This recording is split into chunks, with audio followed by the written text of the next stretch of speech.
Hey everyone, I'm Katie from Addicted to DIY, and today I'm going to be showing you how to make a modern farmhouse printer cabinet.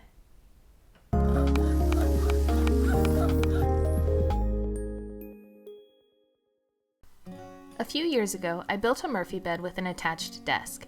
It's been a great place to work, however, our printer being on the desk with us wasn't ideal. I decided it was finally time to build a printer cabinet to get it off the desk and out of the way. I'm partnering with DAP Products today to show you how I built this project. I started by cutting 3/4 inch birch plywood into manageable pieces, then finished cutting all of the pieces down to size on my table saw. Once the pieces were cut to size, I added rabbets to the back edge of the sides of the cabinets to hold the 1/4 inch plywood backing. I then got to work drilling the pocket holes. For the sides of the cabinet, I drilled them at the top edge to attach the cabinet top and the side edges of the cabinet bottom.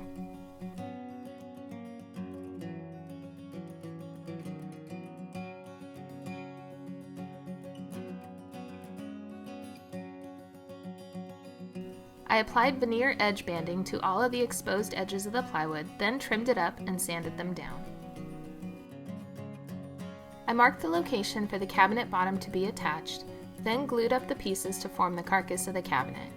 I attached everything with 1 1/4 inch pocket screws.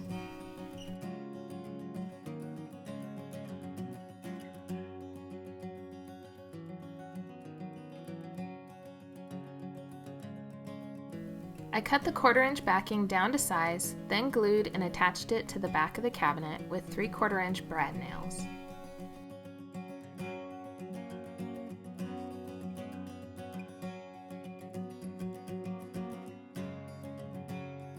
On a side note, during the process of this build, I realized I needed to better streamline my desk collection so that both my table saw and router table could be hooked up at the same time. I bought a few components from my local hardwood store, but one of the blast gates broke as soon as I started using it. Thankfully, it was a quick fix with some rapid fuse glue, and within 10 minutes the glue had cured and I had everything hooked up. Moving back to the project, I used a cove bit to create my own custom molding for the bottom of the cabinet to match the molding I had created for the Murphy bed. I then measured and cut all of the pieces down to size on my miter saw.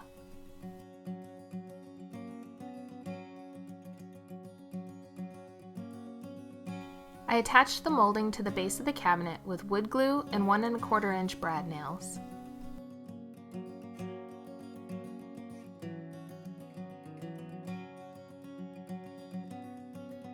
Once the molding was attached, I filled all of the nail holes with Plastic Wood X wood filler.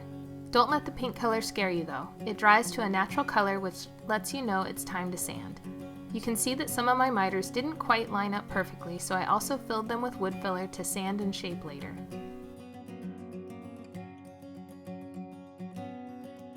While I waited on the wood filler to dry, I started building the drawer for the cabinet. I cut 1/2 inch Baltic birch down to size, drilled pocket holes, and assembled them with 1 inch screws and wood glue.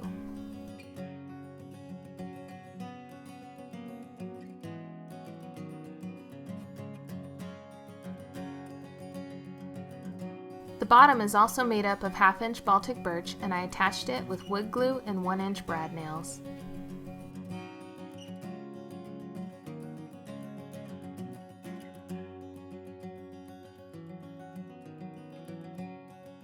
For the cabinet door, I cut the rails and stiles to size, then went over to my router to use my tongue and groove bit to make the tenons and grooves. Alternately, you can use pocket joinery to build the cabinet door, however you will still need to route a 1/4 inch groove to accept the plywood face of the cabinet.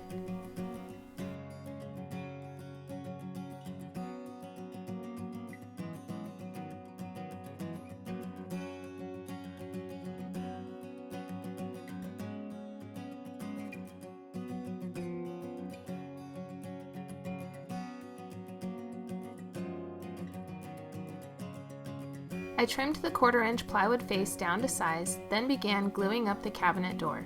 Once it was set, I clamped it and set it aside to cure.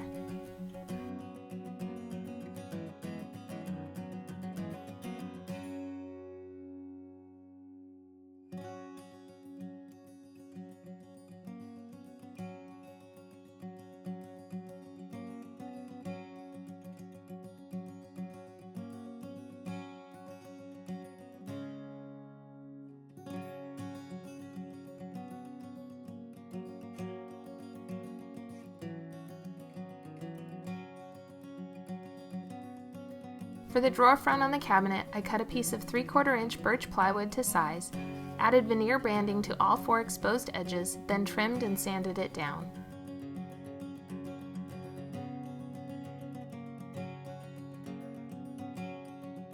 To once again match the Murphy bed unit, I painted the base of the cabinet, the drawer front, and the door in Swiss coffee and a satin sheen.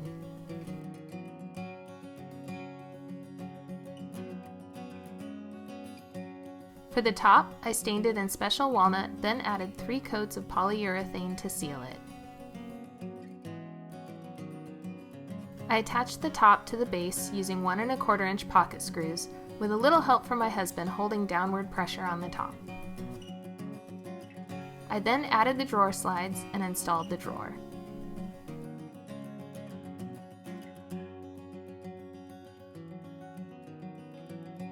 An error I made with the drawers is having the pocket holes in the front and back faces of the drawer box.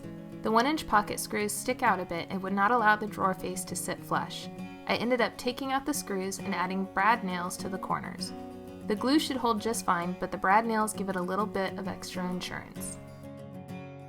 To temporarily install the drawer front, I drilled the holes for the hardware in the front only, then set the gap using some playing cards. I drove screws into the holes to temporarily attach it to the drawer box. I used frameless inset hinges for the cabinet door.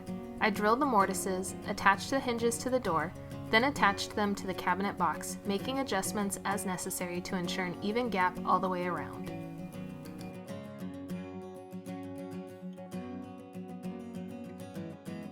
I then drove 1-inch screws through the inside of the drawer box to permanently attach it to the drawer front.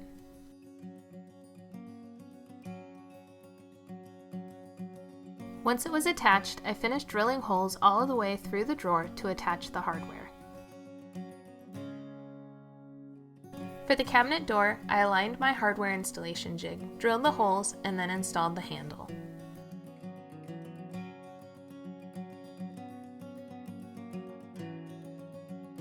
The final step was to install the magnetic door stop for the cabinet door. Now the printer is off the desk and out of the way. The drawer has plenty of room to hold an extra ream of paper and printer cartridges. The lower cabinet also has ample storage, which I will be using to store my camera bag and whatever else I need to stow away. Thanks so much to DAP Products for sponsoring this build today. If you'd like to get the printable plans for this project, make sure that you click the link in my description below. For more tutorials just like this one, be sure to subscribe to my YouTube channel. Also, I've queued up a couple of other videos that I think you might enjoy. Thanks so much for watching.